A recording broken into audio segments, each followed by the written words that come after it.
highfalutin, lazy, or foo-foo America gets, we will never stop hunting and fishing. This is the Hunting Quest. Hunting Quest. We take 1 hour of every week and talk about our favorite things in the world, hunting and fishing. You'll get tips and help on the fishing environment locally in the DMV area. Plus, we're going to have fun along the way. This is the Hunting Quest. And now your host, Mike Tippin. What's going on, guys? What are you laughing at, Mikey? And not Bennett. Brutal. It's brutal. I gotta fix it.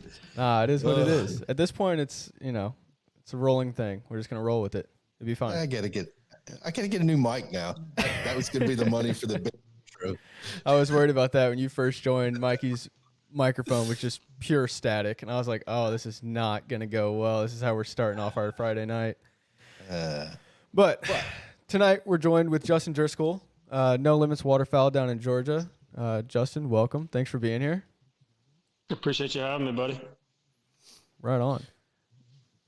So we got you through Travis. That's right. All right. So you got to explain to us, how do you know Travis? Everybody knows Travis. So how do you know him?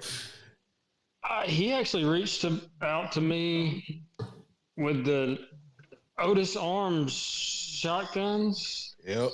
Cool. So wanting me to be an ambassador for them and test out the guns and stuff like that. So we're going to put them to the test with them canvas pack this year. Hell yeah. Woo. Yeah, I'm stoked. I'm stoked for those. I'm ready to get my hands on one and get shooting it. Yeah, for sure. So the groups that's doing those Otis Arms, man, I've seen I've heard about some of the prototypes and things like that. Man, they're going to be wicked. They're just going to be so cool. So, but you're down in Georgia. We kind of mentioned that, but you're not there right now. Where you at? Well, kind of. But. Well, I'm about 2 hours southwest. Actually, during the summer months, I run a fishing charter, saltwater at a Panama City beach. So that's what I do March through November. Kind of have a little fun in November, beginning of December. And then I do my duck guiding all of December, January, and then hibernate in February. and then get ready for spring break fishing in March. Ooh. Ooh. That's a bit. I tell people all the time, Mother Nature and wild animals control my stress levels. So I guess that's why I got some little gray hairs right here already. Oh, I don't want to even hear about that. Yeah. So what's your charter service down in Panama City? It's called Florida Panhandle Charters. All right. And I've got a second boat that Captain Will run. It's called Let's Go Fishing PCV. So we're kind of tag teaming it, working together and stuff like that. So it's going good, man. We just started the second boat this year. He's killing it, man. Yeah. Oh yeah. Now, what do y'all primarily target? Well, right now it's the infamous, delicious red snapper. Yes, sir. So they're in season, and that's what everybody wants. Of course. Fair enough. Yeah. I'd take a vermilion or a squirrel fish any day over red snapper, but that's just me. Really? Yeah. Oh, dude, have you seen the meat on a squirrel fish? I have. Dude, it's like sushi grade. Like, it's so white. Now that you're saying it and I'm thinking about it, I could see that. I could see that. If you catch them and they're yay big, right, you get a good fillet off of them. Yeah. Dude, you can pan sear, blacken, grill, throw them son of a guns on a tortilla. Oh my Lord. Yeah, that sounds really? That sounds pretty damn good right now, not gonna lie. Sounds real good. I'm gonna have to say I'll give it a shot. Please do. You'll like it. I think all right. So what's interesting, and when you're from Panama City, I grew up about 60 miles north of there in a little town called Bruton, Alabama, and we used to go to Panama City for spring break, and it was a lot different then than I'm sure it is now. But it's gotten better. I guess it's not as crazy. I don't guess. I don't know. All I do is fish and sleep. Yeah, it was a lot of fun then. And when I grew up and went back down there, I had a whole different appreciation for Panama City and that whole area from Panama City, Fulton Beach, Destin, Sandestin, the Emerald Coast right there. Totally different thought process and ideas of that area. And it's unique how when you grow up, you see something that you had such a good time as a kid, completely different, Yeah, it's beautiful, man. It is crystal clear, that emerald color, whatnot. Not after all this rain we've gotten, but yeah, it's a beautiful place to work. It is. Oh, for sure. It really is. What's up, Benny? You got something to say? You look Dude, like it. No, I was just gonna chime in. Last time I was down there, we fished out of Destin, and caught some trigger. That was the first time I'd ever caught those, and we filleted them up. Actually, I tipped the deckhand a little extra to fillet them up for me because we were staying in a Airbnb and didn't have any fillet knives or anything. And dude, lifesaver. But man, you take those and season them up and pan fry them. They're pretty damn good too.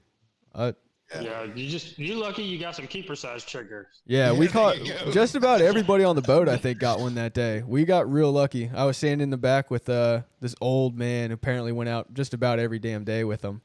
And he's like, "You ain't caught one yet?" "No, sir." He goes, "All right, here, put this on. Drop it back out there." Okay. Dropped it down. Sure enough, first fish I pulled out was a keeper trigger. I was like, "Dude, let's go. This is awesome." Yeah, But see, it was I'm a good time. water boat. So we catch them 13, 14 inches all day long. Yep. Now, come June 3rd, when snapper's in season and triggers closed, then they show up 15 and a half, 16 inches. Of course. Yeah.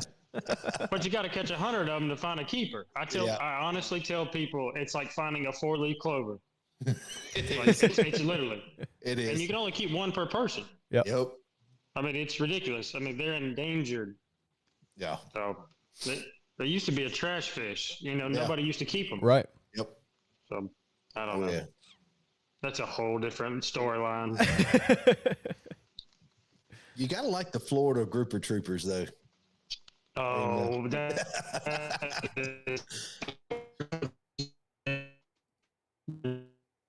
Oh, we're losing Justin a little bit. Uh-oh. What happened to the Wi-Fi?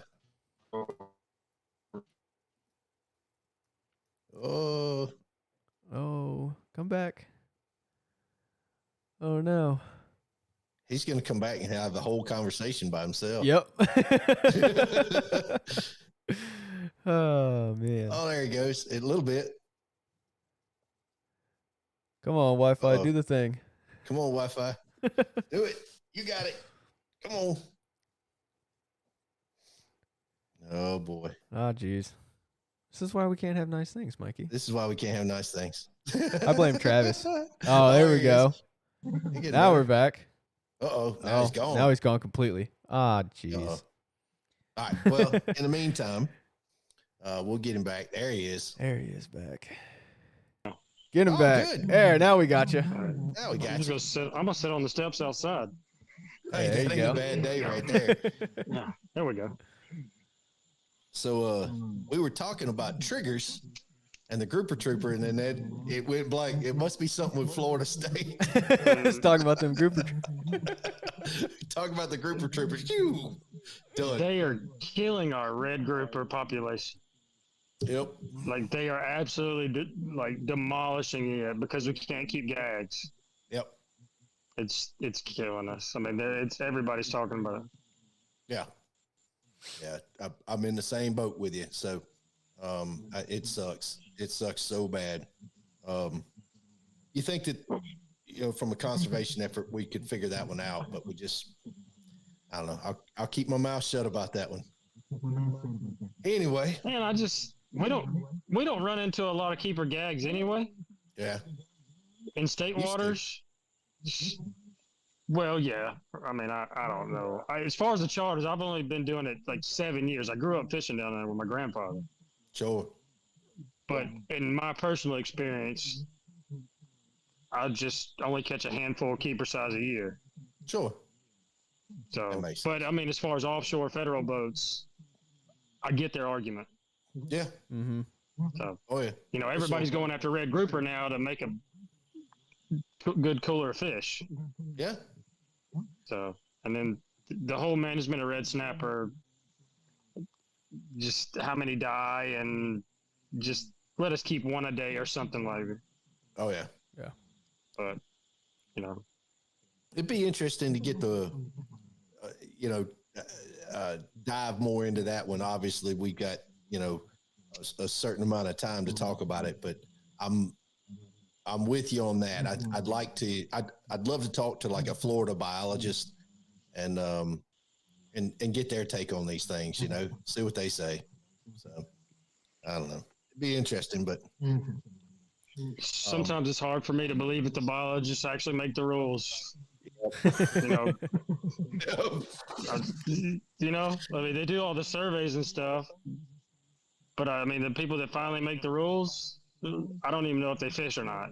Yeah, it doesn't seem like it. So, no, not at all. And you start to see some of the same stuff with in ducks as well. From a federal perspective versus a state perspective, and different fly zones, and Maryland doesn't come out with their limits until a certain time, and it's crazy. I mean, so fish and ducks, man, heavily regulated. Oh yeah. I've got a strong opinion about the duck management when it comes to what Mexico does and what we're allowed to do in the United States. I'd love to hear it. All right, so we get to kill 2 redheads. I've got buddies that went down to Mexico and shot triple-digit numbers of redheads. So those ducks that we're only killing 2 of that go past us and go down to Mexico, they're getting annihilated. Yeah. So how can they hold us to that standard? But then, I mean, I get it's a different country, but you see pintails, I mean, literally like 50, 60, 70 pintails laid out dead. And then there's 50 or 60 redheads. That's 3 ducks a day for us. Oh yeah. They got 150 laying there. Mm-hmm. So yeah.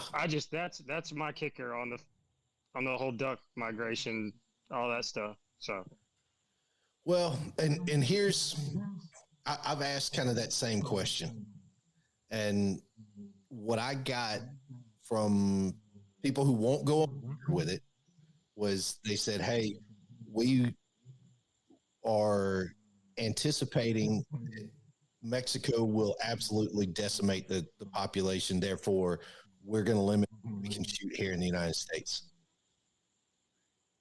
And I'm looking at that, and I say that makes no sense. No, I don't agree with that, because that's a different fly zone. So I don't know. It's tough to watch. It's tough to deal with, but I'm kind of with you on that one. I don't understand it, especially the pintails. I mean, that's such a aspired bird here, or whatever you want to word it. But they can just demolish them. Oh yeah. It's a different country, and I don't even know how much of an impact they can have regardless. Yeah. Well, it's the same thing with quail and dove. You look at what they do down there.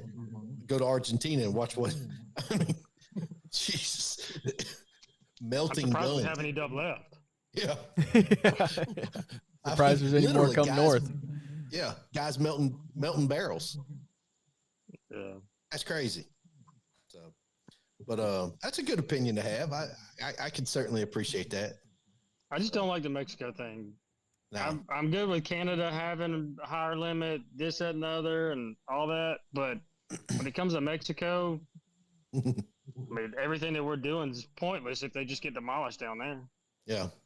I mean, I just that hits a nerve. If I saw like 100, 200 canvasback laid out, and then we don't get to kill them next year, and that completely obliterates my guide service, Yeah. I'm going to Mexico and kicking somebody's fanny. I'm good with that. Benny, what's your take on that one? I think it's kind of similar to like fishing regulations too, with between the different states. Like up here on the East Coast with the striped bass, if Virginia is not following suit to what Maryland's doing, what we're doing up here in Maryland's completely pointless. You know, with the I think it just closed today. I think the striper season closed. But you know, Maryland's doing this, breaking up the season on them and having the trophy season early and all this, that, and the other. If the other states around us aren't following suit, it's the same thing. Like, what's the point of us doing it if they're gonna go swim back down and get absolutely smoked? I get there's a point to conserve them and all that, but at the same time, it's kind of a similar argument there of why are we doing it if they're not going to do the same, play by the same rules. I'm good with that. Same thing with fly zones with Maryland versus Virginia. Mm-hmm. You're allowed one goose in Maryland. And they have a residential, all that stuff. But, opening day goose season for Maryland, you get one goose. Why? Why? It's not even worth hunting. Yeah, exactly. I say that's, start thinking of the guys that are running goose outfitters out on the East Coast. That kills them. Yeah. I mean, that is brutal. Yeah. Absolutely brutal. Well, I say that, but about 3 years ago, we could only kill one canvasback. Really? 3 or 4 years ago. Yeah, down in Georgia. I mean, I think it was federal all across the state. I think you're right. I think I remember that now. Yeah. I know Virginia just recently. Because now it's two. Yep. Yeah. Yeah, that's a federal. And sometimes I'll get heat from people saying, "Oh, you pay this money to go kill 2 ducks." But that's why we specialize in the canvasback, and there's only certain areas of the country that you can kill them. Yep. So, I mean, it's more of a trophy hunt. I'm good with that. And I tell people that. Yeah, absolutely. But you kind of like going to others... Alaska and killing king otter. Yeah. Yeah. Somewhat. Just not as expensive.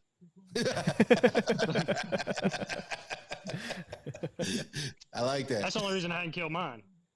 What, a king otter? Yeah, I haven't killed it yet. I've got 4 left, I think. I got 2. Yeah. Yeah. Saying the can's one of them. The can's one of them. I know a guy. I bet you do. Just saying. Well, I have to admit, my next goal is to try to duck hunt in every state. And it sounds like a stupid goal, but I love being able to have like a home site. This is where we go, and it used to be Kansas for me, and I don't know. I want to be able to say, it's kind of like turkeys. Hey, I shot a duck in every state. See if I could do it. That'd be cool. I think so. So yeah, everybody kept saying to me, "What are you going to do when you finish your North American?" And I'm like, I don't know. It wasn't a goal of mine, so I guess I got to come up with one.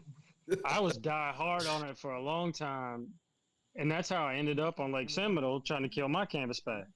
Yeah. I went to Lake Gunnersville in Alabama like 9 times once. Yep. And then I went down to Seminole. I hooked up with a guy, my good buddy Brian Anglin, and he had actually guided down there somewhat. And like 10 minutes after shooting light, we had like 30 or 40 landing in the decoys. And I honestly, I've never left. So I can't blame you. Why would you? Yeah, I wouldn't either. It was kind of a thing where they were guiding at the time, and I hunted with them, and they wanted to kind of get out of it. And I just loved hunting the birds, the challenge of them. Yeah. And I was like, hey, guys, I did it respectfully. I was like, hey, do y'all mind if I do a little guiding? I didn't realize that it would blow up to what it is now, but my buddy Richard at the time, he was kind of the father figure of everything that they were doing. Right. And he's like, hey man, just do it right.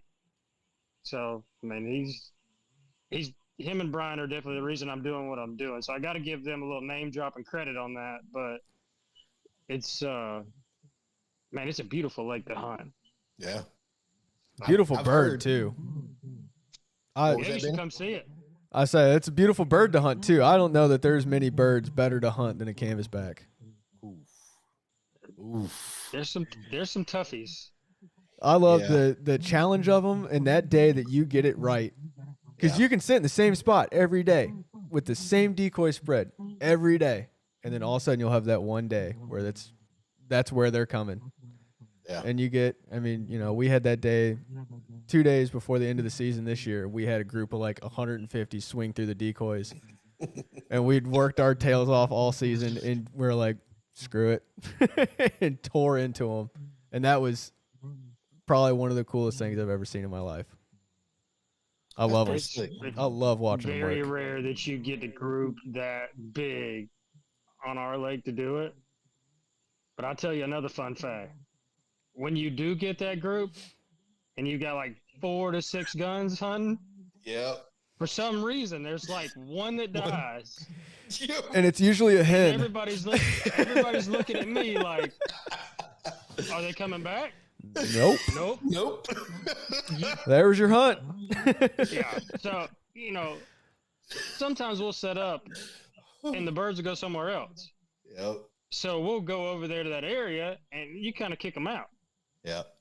So they all decide to come back at one time. And I'm like, guys, that was all 200 birds that were sitting here when we came here. Yep. Yep. And now It ain't they're gonna going to happen sit at the again. dam and not come back. Oh God. Man. Yeah, those are the shots you do that, and you got a group of 40 of them swing through, and 6 shots, 6 guns just rain into it, and they drop like Yeah. 2 hens and cripple a drake, and it sails 700 yards, and you're like, Jesus Christ. Why? Sounds like a daily play-by-play of my life. Duck season. Dude,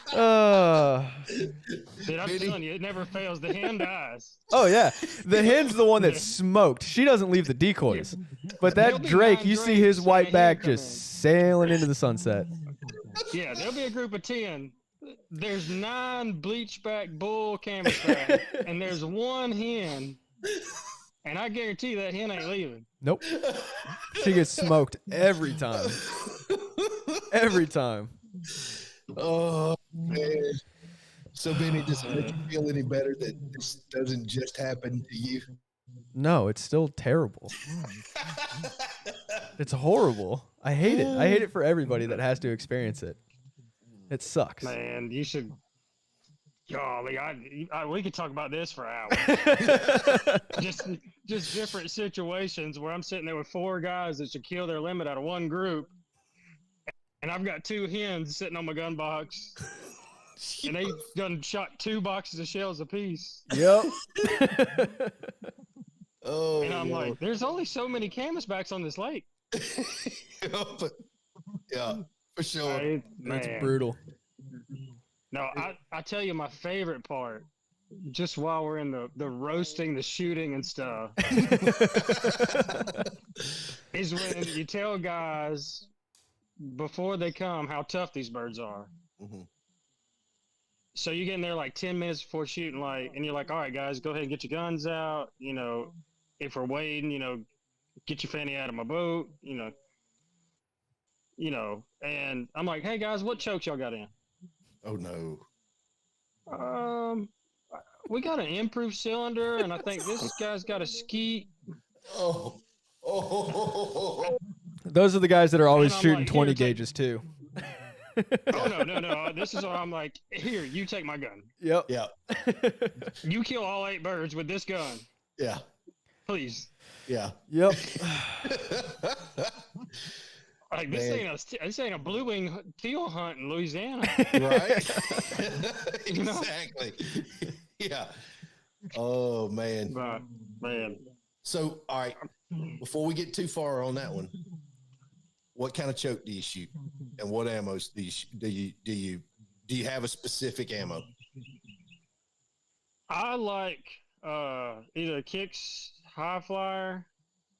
I shot a Carlson extended range. I guess it depends on which gun I'm shooting. Okay, yeah, makes sense. So, but I tell you what, I love the full choke that's in my Beretta A300. Okay. Now, that was one of the first guns I started shooting the cans with. Uh-huh. And I don't even know that it was for steel because it don't come out of the gun. but when I tell you that this choke shoots tighter than a tick's tail, I'm not lying. I mean, because majority of the time I'm chasing cripples. Yep. Like there's no such thing as a stone cold dead can. Yeah. You know, so, and it'll reach out there and get them. Yeah.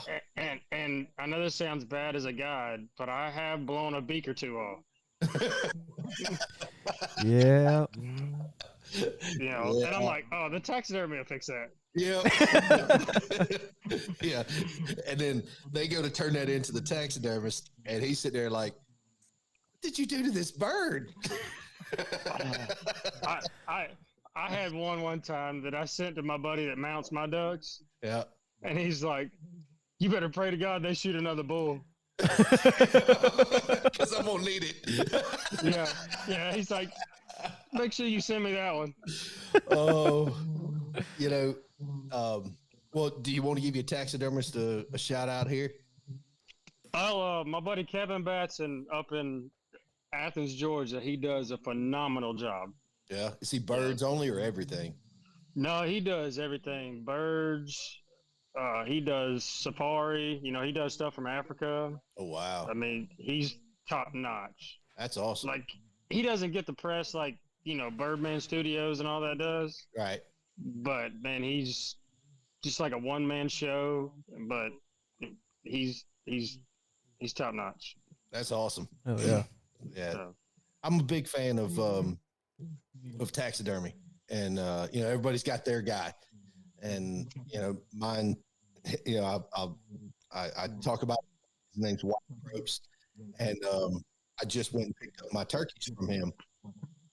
Phenomenal job, but I was talking to him a little bit about it. He's going to be on the podcast, and but why I like him, or why I have a deep appreciation is I've seen the stuff that he gets in, and then the stuff like I've given him, and then he comes back. I'm like, that ain't mine.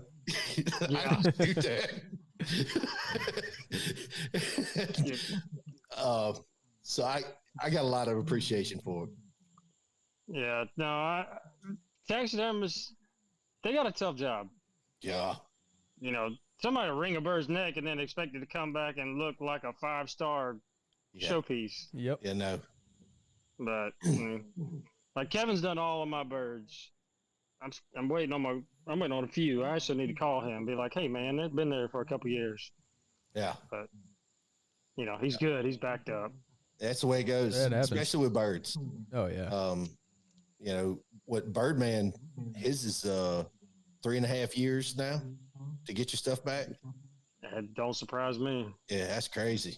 So I don't know, man. It's tough, but so let's get back to shooting. I didn't mean to derail, but I like hearing. Well, what kind of ammo do you shoot? What do you like? I like the Kent Fast Steel. I'm sorry. I mean, I may be a little cheap when it comes to that. That's bold choice. No. I don't have an issue of how they shoot. They're just dirty. Like, I mean, yeah. I got to clean my gun like 4 times after I shoot that thing. So, you clean your guns? I do occasionally. Oh, that's a new thing. I got a guy. So yeah, I got to break out brake cleaner when I clean mine. Right. That's the best way to do it. Shoot with some WD-40, throw it back in the case. You'll be all right. Oh, dude, God. I show you. I call it my guide gun. Yep. The barrel is orange. Oh, good like God. with rust. Yeah. Hey, we call it. We call it Trusty Rusty. Hell yeah. Good old boat gun. It's a cripple killing machine. Oh, I don't doubt it. Benny's got a trusty rusty too, don't you? Oh, not anymore. I got it fixed, thankfully. Yeah. Yeah, I had my Rete that I took out on the eastern shore of Maryland last year and dropped it in the salt marsh. And I got home and took it apart, wiped it down, and was like, oh, that's fine. Yeah, it was not fine. There was rust all on the inside of the buffer tube, and it was just rusted everywhere because I was an idiot and didn't try it out. But thankfully, they sent me a bunch of stuff and got it fixed up. And It's still armed. oh, Got it. We got a delay. you back now? There he is. Now we're good. Maybe. Yeah, we got you. Yeah. Okay. All right. I had to stand up and get good reception. How do you know your We have the country? Boondocks. Exactly. I got to stand up to get reception. So we probably don't want to know what your cell service is. No, we won't name drop them. But yeah, Benny had a trusty rusty for a while, but it never fired. So No, it did. That's what I was saying about mine. I don't even think it's touched saltwater, but it's still orange. Yeah. It don't come out of the gun box. Like, you will never find me out on the lake guiding without a shotgun. What kind of gun is it? It's Benelli SB2. Oh, yeah, those are bulletproof. Exactly. That's like Zane's SB2. He doesn't clean that ever. And now he broke his barrel, but I would show y'all, but I'm afraid I'd lose reception if I walked in the house. I say one of our buddies that guides with us is the same way. He's got an SB2 and he beats the dog crap out of that thing. I don't know that he's ever cleaned it since he's owned it. I don't know. I'm kind of wondering about these Otis arms. I really want to. They look so nice that I want to take good care of it. yeah, But I know about week 3, yeah. it's probably not going to get clean that good. Yeah, I don't know. I'm kind of the same way. Like, I want it to be nice and be pretty. Also kind of want to beat the dog shit out of it and see what it does. Yeah, that's why I stole my wife's gun. There you go. I went and bought her like a cheap Stoger. That's what my wife said. You know? And I bought the Stoger 3000 for teal season. Yeah. And I was like, this is all nice and new and shiny. I think I need to shoot it and make sure it's safe. Yeah.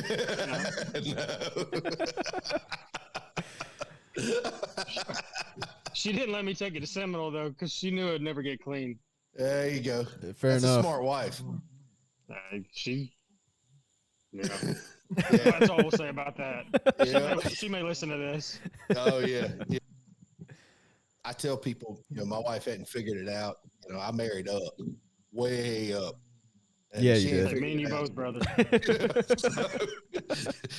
it out.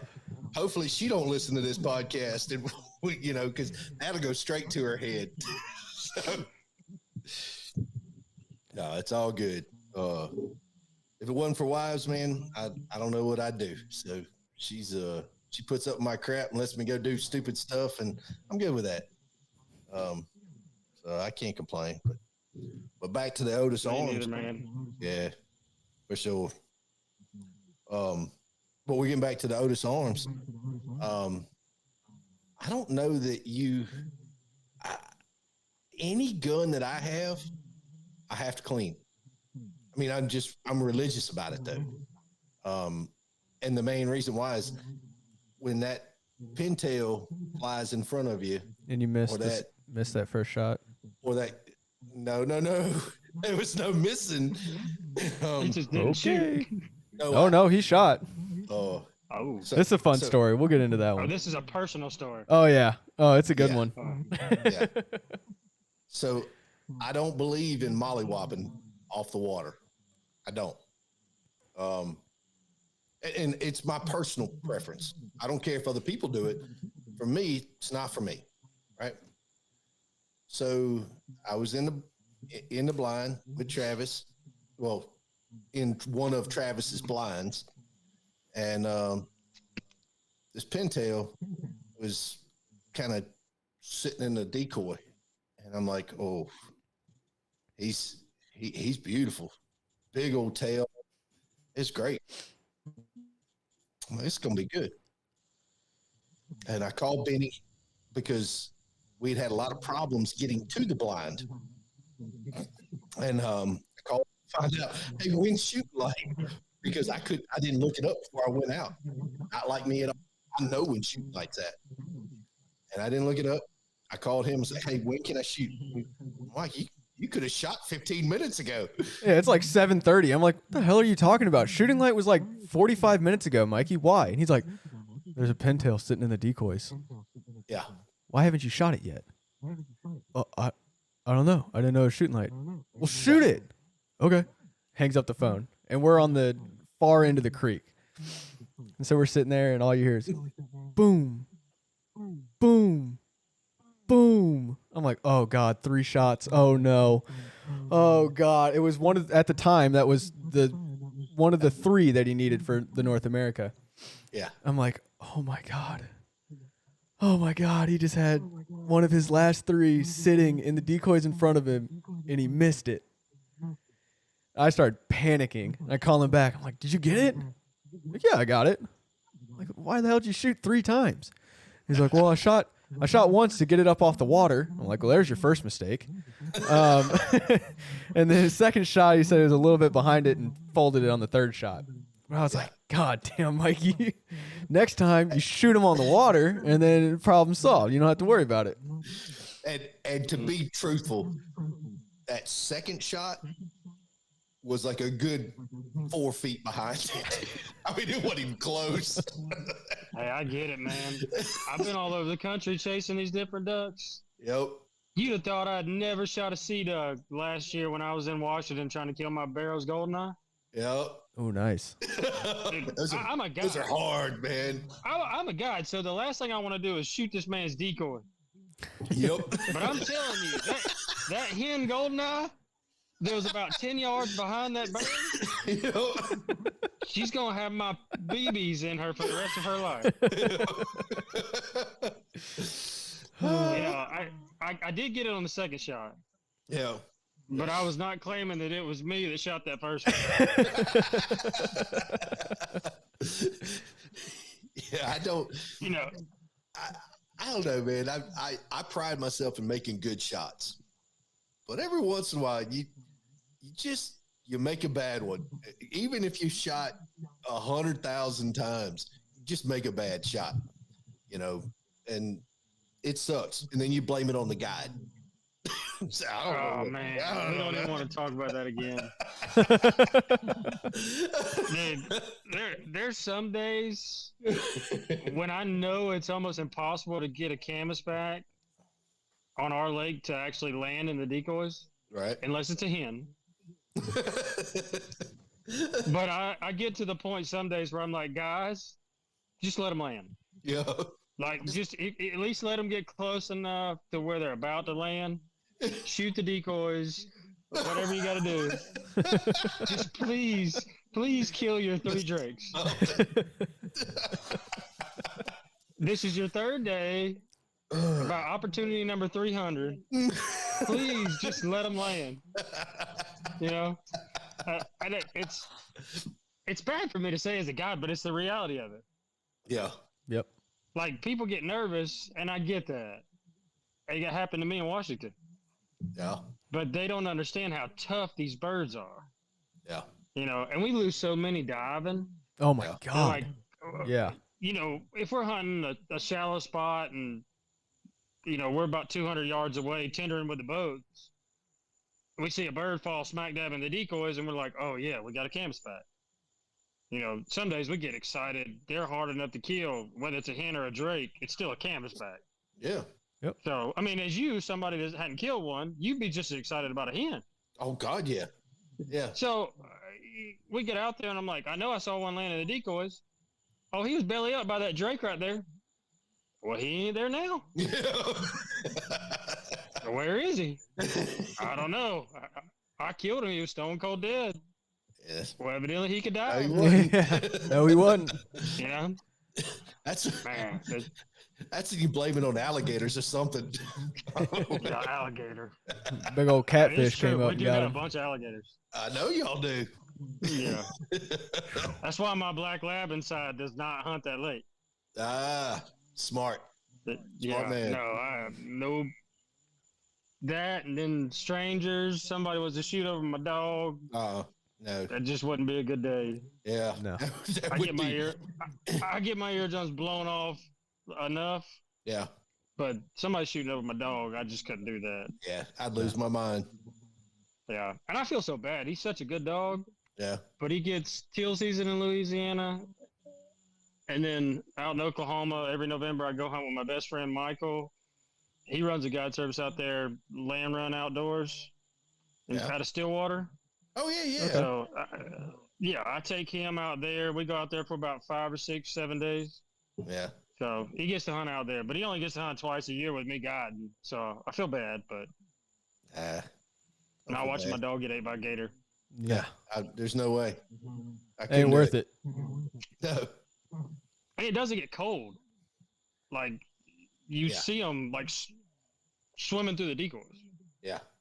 That's wild. And these ain't no little lizards either. No. No, these are like 11, 12, 13-foot gators we got. God. Yeah. Yeah. Yeah, no thanks. Oh, I've had people call me, be like, "Hey, there's an alligator swimming through our decoys." I'm like, "Well, I don't know what to tell you. Y'all want to go in?" You know, if it gets too close, claim self-defense. Yeah. Yep. Yeah. That improved cylinder choke ain't gonna do much.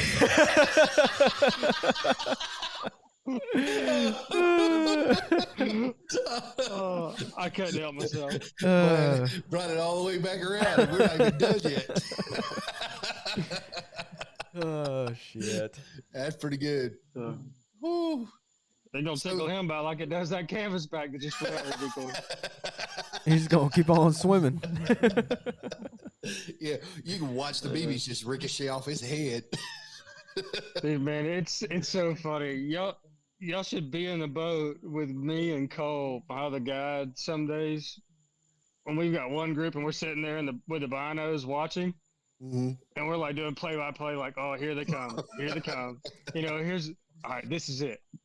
This is it. All right, this is the pass. They're about to give it up. And you'll see them just floating right into the decoys. Mm-hmm. You know, the sound travel. You'll hear boo, boo, boo, boo, boo. There goes all the birds. Like, what happened? I look at Cole and I'm like, don't put me in that blind. And That's when you look over and say, "We did get their deposit, right?" yeah, that's exactly right. That's usually when I look over at Cole and I'm like, I clock out.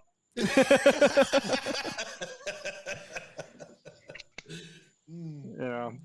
I say we get It's those hard with the bluebills a lot out in the either the layout blinds or that floating pontoon blind we had last year. We'll be sitting there in the tender boat and just watching the group come up the river, and we're like, "Oh, they're gonna do it! They're gonna do it! Oh, they're doing it!" And they just lock up, start dropping into the decoys, and we're like, "Nobody's in the blinds moving. They don't see them. Oh no!" And then you see the ducks pass them, and then you hear the boom, boom, boom, boom, boom, boom, boom, boom. All the ducks man, keep flying. that's And you're a like, whole another storyline again. "Oh, all right." Travis will call us and be like, "Hey, how many of y'all got?" "Well, we should have like 30. We have one bufflehead." That's the story. We have one bufflehead and 3 hen canvasbacks. Oh, Yeah, Lord. we should have shot, but we thought they were going to give us another pass. Yeah. How far outside the decoys were they? I don't know, 40 yards. I'm looking at them through the binoculars. I know that they were like 10 max. Oh my god. Well, come over here to the boat and change out that improved cylinder so you can shoot that 40 yards. Oh jeez. Oh, Lord. Yeah, my best is we have a lot of cormorant. Okay. Oh God. Okay. So I had a guy in the layout boat last year, and I hope to God he doesn't listen to this. But I literally watched one of the prettiest bull bleachback cans coming in about as pretty as you could ask. I mean, literally almost toes touching the water, and it just flies off. And I'm like, I call the guy, and I'm like, hey, man, it's shooting light. He's like, I didn't think we were supposed to shoot cormorant. Yes. Ouch.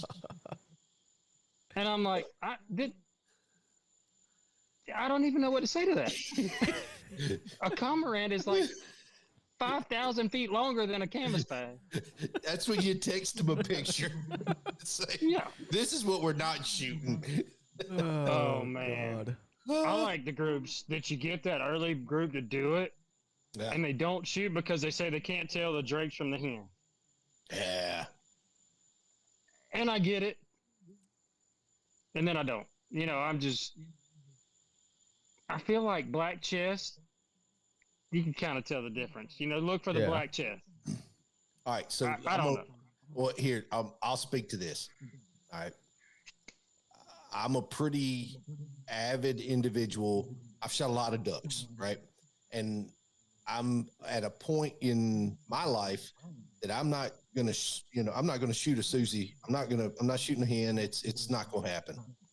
I get that. Unless I made a mistake. Well, the only way that I make a mistake is if it's dark and my eyes are old.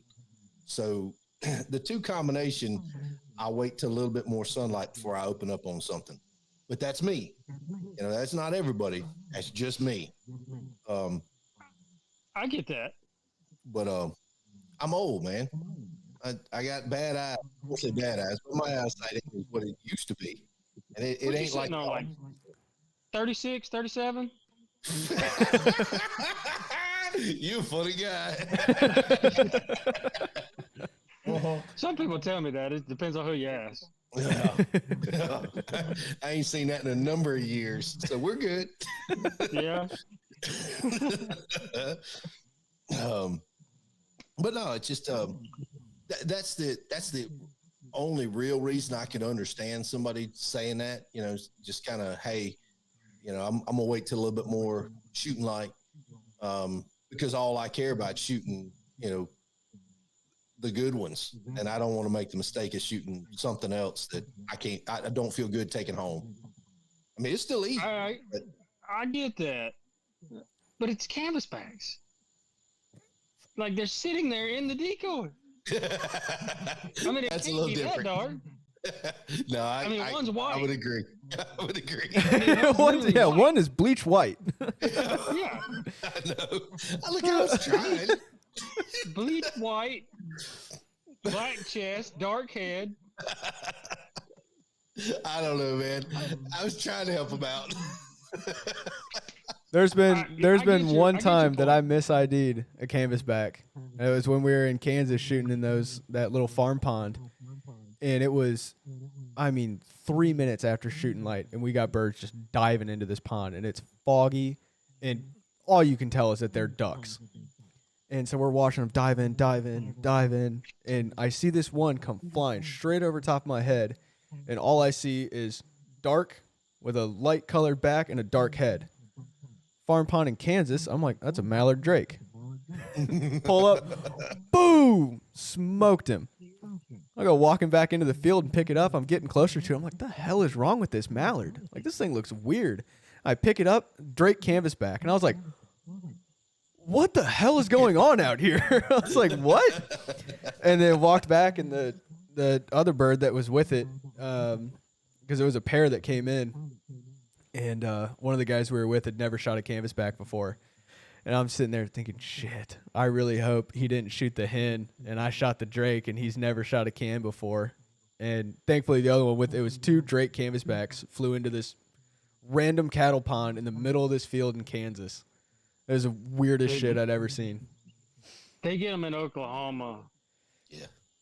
And it is unreal how dumb they can be. Oh my God, they did it they want so to be in dirty. that pond. But I get it. I don't know, man. I just get so jealous. Like we literally run ourselves ragged chasing these birds on 36,000 acres where we guide, and then you go shoot them on this pond in Oklahoma that you can literally shoot across. Yeah. Yep, that's how it was out in Kansas. Oh yeah. Yeah, dude, I love it out there. Yeah.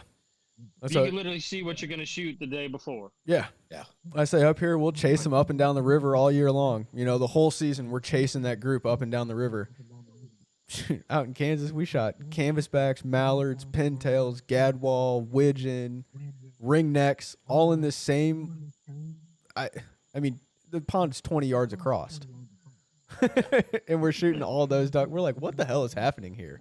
This is crazy. Yeah, we try not to shoot ringnecks when we go to Oklahoma. I'm like, I can shoot these back in Georgia. Yep. See, but that's every once in a while. That's my side too. Is being when it gets slow and that thing comes by, just shh. Some days you just gotta shoot a ringneck. If it turns around, it's gonna meet its maker today. Yep. I was saying, Justin, I don't know how you are with it, but like when you're guiding in that later part of the season, when you're really hitting it hard at home, how much time do you have to hunt personally? Yeah. Are you shooting or you're just guiding that whole time? If we get to hunt out of the boat, every once in a while I'll shoot. And it depends on how the first group goes. Yeah. Like if we have a group come in and, you know, nothing dies, I'm like, all right, boys, I'm going to join the party. Yep. Yep. You know, I mean, I don't like doing that, but it's kind of one of those things where you just kind of have to. Yeah. I guess. Gotta make him feel better. I say, I know, guide, and I, try to stay away from that. Like you said, try to stay away from it as much as you can. So put me in a farm pond in Kansas when I'm not working.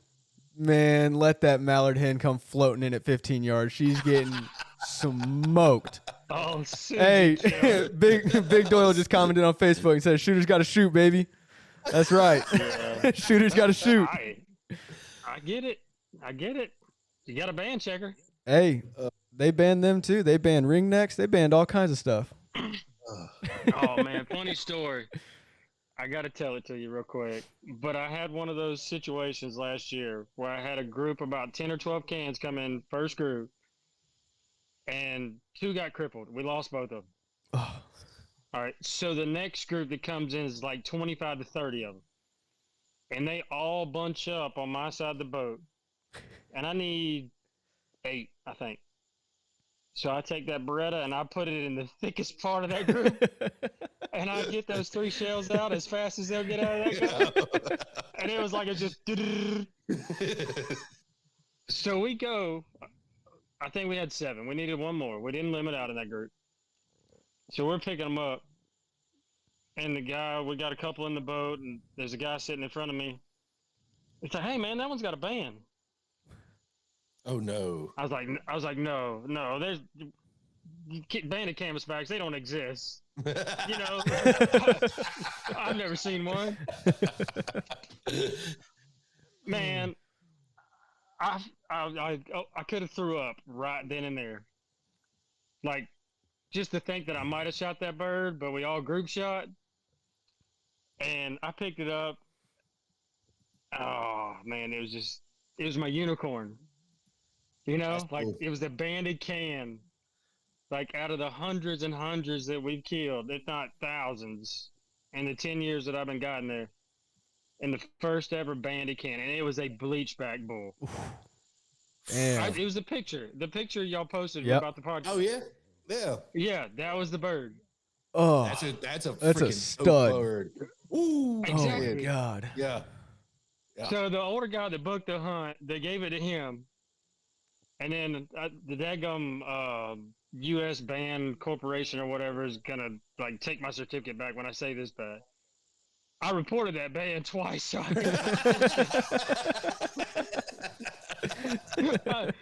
I got no shame in it. I was like, I'm getting a certificate at least. I don't blame you. Oh yeah. I don't blame you. And here's something I'll tell you. And I've watched, an entire just group of people who were in a blind, having a hell of a good time. I've watched them, like somebody shoots a band and everything changes. I mean, it's, Oh yeah, no, it does. so I have a standing rule. It's, again, personal rule.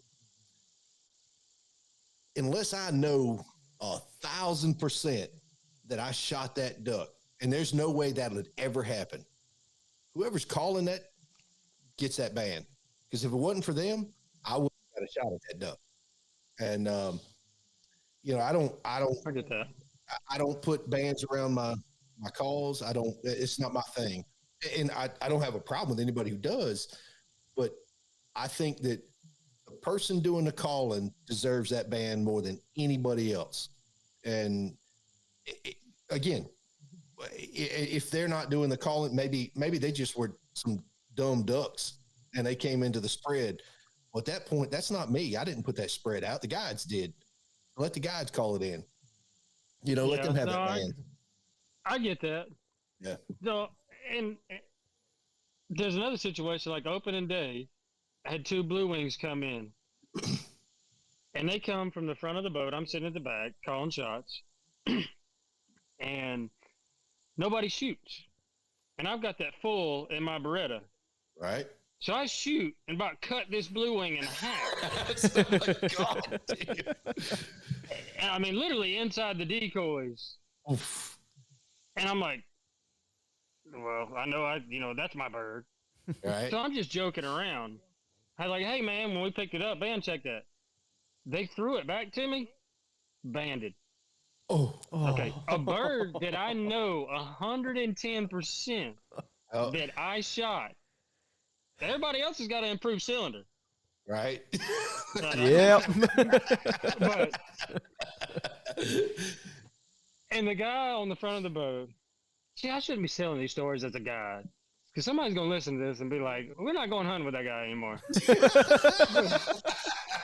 But we should leave this behind the scenes. Yeah, dude, I'm honest. I'm transparent, you know? Yep. I'm, you know. So the guy on the front of the boat looks at me. No, I said, man, I shot that bird up. I'll have to shoot another one to get it mounted. And he turns around and looks at me and he goes, it's okay. Our taxidermists can fix it. And I'm like, I know that don't mean what I think it means. Ooh. Oh, yeah. Oh, it did. Oh, yeah. Yeah. God. We get back to the ramp. There's no offer. There's no, like, hey, do you want this band? They just throw it in the back of that Ford F-150 and shoot, shoot, shoot. Oof. I called my wife. Ooh. Yeah. Because she shot a banded blue wing in teal season. Her first ever duck. That's tight. That's freaking sick. I mean, Hey, dude, I'm telling you. It was me, my wife, and my buddy Jared in a pit blind in Louisiana. You know, we have one more duck to go. So Jared says, hey, man, give her your gun. I'm like, okay, we'll let one come in and land and let her shoot it. So this teal, just solo, just comes in about as pretty as can be. It gets right over to Mojo and just starts to flutter out. And Jared goes, just shoot it. So she shoots it, falls down. You know, we're all high-five, and I'm happy as can be. yeah, of course. Absolutely. My buddy Jared goes, hey, Driscoll, what if it's banded? And it just so happens that we brought my dog that morning. Okay. So that made it even better. Yeah. So about that time, smoke pops up out of the pond right there in front of the pit blind, band dangling in our face. Got some hardware, boys. Dude, man, I was in tears. Yep. Sure. It was so special. That's My awesome. dog, my wife. That's cool. I mean, it was unreal. That's a once in a lifetime, I think, man. It's just that's just too cool. So back to this blue wing that I shot. So I was going to get them mounted together. Right? That'd be You know? cool. Yeah, Oh, hell yeah. Yeah, it will be when I kill another blue wing.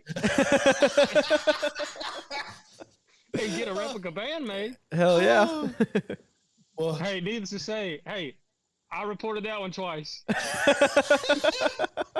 right. So they're going to come after you now. The next one, nope, you've already reported this one. I'm sorry. Yeah, they're like, was this on a guided hunt? Yeah. Are you just? Yeah, but I know I shot it. Oh, that's brutal. It's funny. So we got some comments. It actually showed up on my phone this time, Benny. I said I had them popping up on my phone, and I could see them up on my monitor too. Oh Lord. So we're sitting there, and I'm reading this, and obviously Doyle's like, "Shooters got to shoot, baby." Of course. You know, that's Obviously. what we're there for. And of course, Travis being Travis. I tell everybody, if you've never met Travis, he missed his calling in life. The man should have been in the WWE. I mean, there's nobody else on the planet that I could think of that would be better in the WWE than Travis, right? So Travis comes out and says, "Do cans make you dance to Brother Man?" Oh my God. But and where I was going with this is Doyle came back and he's got a point, and I've seen this done before. He said band draw, shells in a hat. And I've seen a lot of different ways of doing it, but and I'm not opposed to that. But what do you do if you're the guide? You shot it. You can't say, "Hey, band draw," and I'm pulling. Yeah. You eat those. That happened to me last season. It was that retay that I messed up last year. The first hunt I ever took it on. The first shot I ever fired out of that gun was at a goose. It's the only thing Travis lets me shoot at with clients is the geese. These two geese come over top the blind. I let everyone else start shooting first. I pull up on that second one. Boom. Drop that one. Swing to the second one. Boom. Drop that one too. I was like, hey, this gun shoots pretty good. Hell yeah. Yeah. Travis goes out and picks those geese up. One of the guys in the blind, he turned and looked at me. He's like, dude, hell yeah, that was a badass shot. He's like, you hammered that thing. They get out there and pick it up, and it's banded. They get back to the blind, and their buddy's like, oh, dude, hell yeah, man, congratulations on shooting your band, to his buddy. And I'm sitting there looking at Travis like, what? What's going on right now, Travis? He's like, hey, man, it's part of it. I was like, oh, man. But thankfully, they were good about it, and they ended up giving it. The guy knew, and he gave it to me at the boat ramp. So I got him a replica made and stuff, and got that over to him because being a guide, 9 times out of 10, you're not getting that band. But trust me, I know. Yeah, you ain't getting it. It sucks. So I really appreciated him doing the right thing and tried to show the appreciation for that for sure. Dude, I got the worst luck when it comes to bands and guiding. My first ever band that I ever shot was on a wood duck hunt. Mm. They had a pair of wood ducks come over. And I shot the drake. The bird was already falling. And the guy next to me shoots. So I turn into the guide, and I'm like, hey, man, good shot. So my buddy that was running the tender boat goes and picks it up. My first ever banded duck. Oh, my God. Oh, wow. I'm telling you, the stories just get worse. Oh, my God. Oh, Jesus. I hand the band to the guy. He looks at me and he says, is this special? What does it mean? That's when you go, nah, not really, man, and just slide it into your pocket and go about your day. Yeah. Nah, it really ain't that big a deal. Oh, look at that doggy. Is that the wife? That's the one that puts up with you? That's the wife. That's the one that puts up with the hunting and fishing. That ain't too bad. And then there's old Smoke Show. Nice. Smoke Show. I like that. That's a good name. Oh, yeah. Well, his name's Smoke. We just call him Smoke Show. Either way. I like it. Works. I like it. Oh, yeah, Lord. He gets to play with. He's a farm dog. That's cool. No, it's still the podcast, baby. She's like, are you still doing the podcast, or are you just talking? We're just talking. Just talking. That's the whole point. We're doing behind the scenes of duck guiding. Y'all need to put that as the title when y'all post this. We can do that. I think that's a good behind one. The scenes. We'll get Benny to do the thumbnail. Oh God. I think I don't want to. I think it's gonna be great. Oh. Oh man, I tell you, we've done a lot of podcasts, and I don't think I've laughed as much ever, ever. But That's a good thing. Maybe y'all invite me back. I'd Absolutely. love to have you back.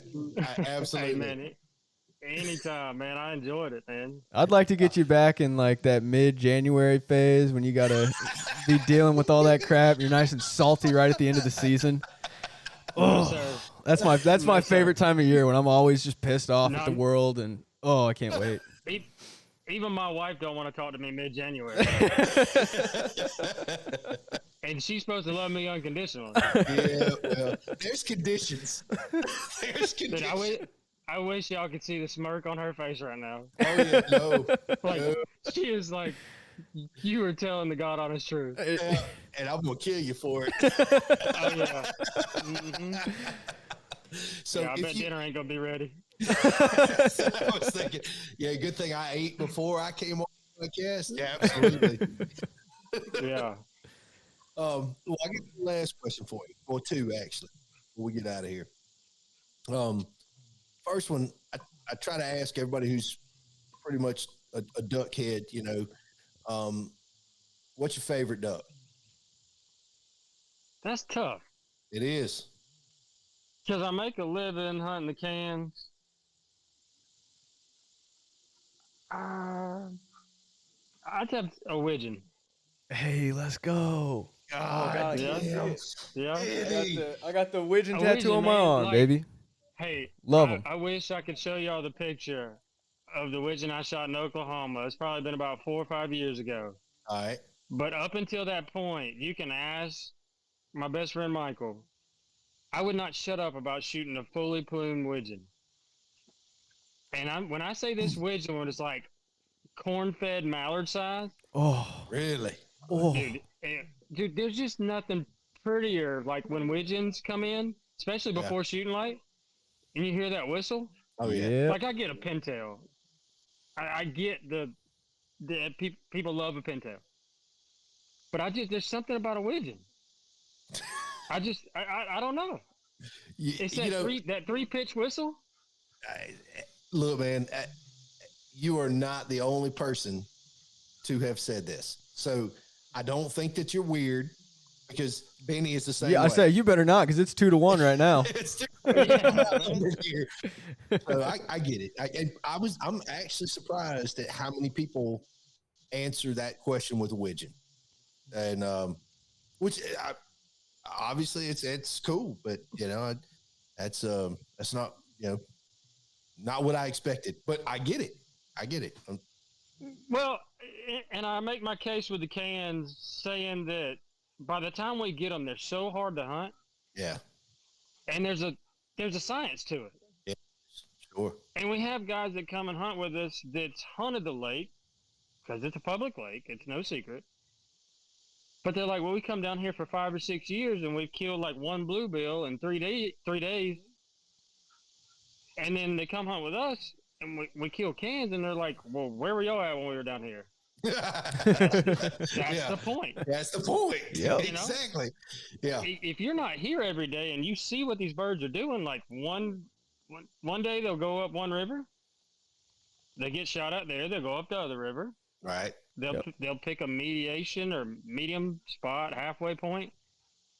And if you're not here every day, you can't see that. Right. Right.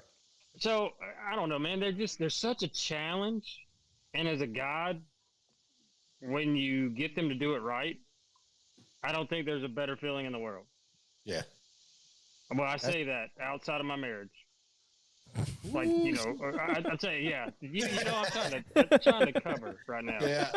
When it comes to duck hunting, there's no better feeling in the world. There you go. Yeah. Now you're She's gonna safe. Kill you. Yeah, that's not a good look. Yeah. No. You look at her and say, hey, at least I'm not an Alabama fan, right? Yeah, this guy's an Alabama fan. Oh, yeah. She don't like it. Yeah. See?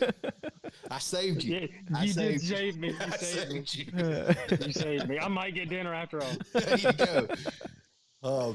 And then the second question I got for you is, well, how do people? Well, are you still booking hunts for this year? Are you full? We're actually full for this season, All right, and that's an aspect about our guide service that I kind of want people to know. Yeah, That we could book 3 and 4 boats, but that's not doing justice by my hunters. Like, we could have 3, 4, 5 boats running on that lake a day, yeah, but in the reality is, and I don't mind saying this on here, but there's like 2 spots on a daily basis that you can get those cans to really not even decoy, but just even give you a look. Yep. Gotcha. So if I book 3 and 4 boats, that 3rd and 4th group, whoever it may be, they're going to be in spot C and D. You know, I'm going to be in A, of course. No, I'm just kidding. But, and that's where a lot of guide services go wrong. Yeah. They run numbers. Yep. And I feel like if you got to get to that point, you're doing it for the wrong reasons. Agreed. So out of all the honesty and, you know, behind the scenes things that I've said, I want people to take away that we try to do right by our hunters when it comes to our guide service, because I don't want to book more than 2 boats. Yeah. You know, it's how I like to do it. I think that's smart. So, That's love good it. business. Yeah, and absolutely. if you've got the acreage and like out west and stuff like that, but we're on a public lake, it's only so big. And, you know, I mean, we're sleeping on these spots sometimes. Yeah. I mean, there's no secret.